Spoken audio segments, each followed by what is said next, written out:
आइए बात करते हैं इस वीडियो में छठ पर्व के बारे में। तो ये जो त्यौहार है वो शुरू होता है नहाए खाए के साथ। नहाए खाए के साथ छठ महापर्व की विधिवत शुरुआत हो जाती है।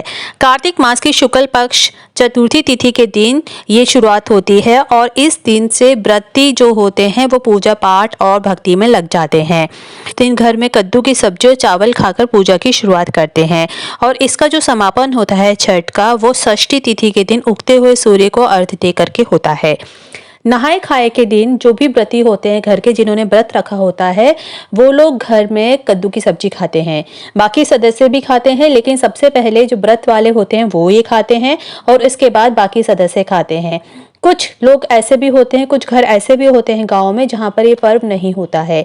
ऐसे लोगों के लिए इन घरों से जिनके घर पर छठ पूजा बनाई जाती है उनके यहाँ से कद्दू की सब्जी देने की प्रथा है और कई जगहों पर कद्दू के साथ चना दाल खाने की भी परंपरा है। तो इस तरह से नहाए खाए जो होता है उसके साथ ही छठ महापर्व की शुरुआत होती है।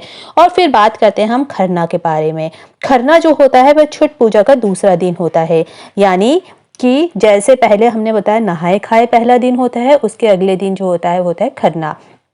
खरना के समय जो व्रती होते हैं वो नया वस्त्र धारण करते हैं और गुड़ और चावल से बनी हुई खीर का सेवन करते हैं। इसके साथ ही निर्जला उपवास शुरू हो जाता है और ये उपवास करीब 36 घंटे का होता है। इसके प्रसाद का काफ़ी ज़्यादा महत्व होता है और इसका सेवन हर किसी के लिए अनिवार्य होता है और अच्छा माना जाता है। ये जो प्रसाद होता है व्रती के द्वारा ही बनाया जाता है और विशेष रूप से इसके लिए नए चूल्हे का उपयोग होता है।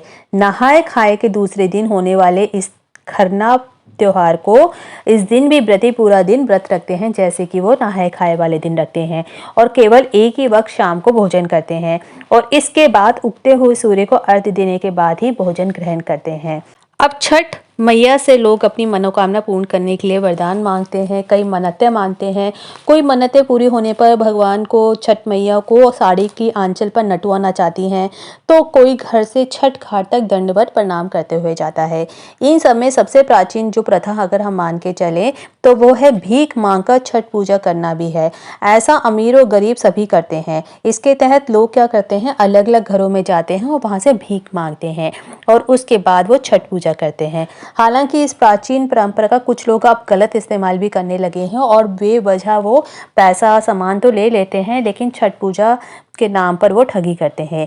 जानकार बताते हैं कि छठ के नाम पर अगर बिहार के कई शहर ऐसे हैं जहां पर करीब 1 महीने पहले से भीड़ भाड़ बड़े इलाकों जैसे रेलवे स्टेशन, बस अड्डे पर लोग मांगते दिखाई देते हैं।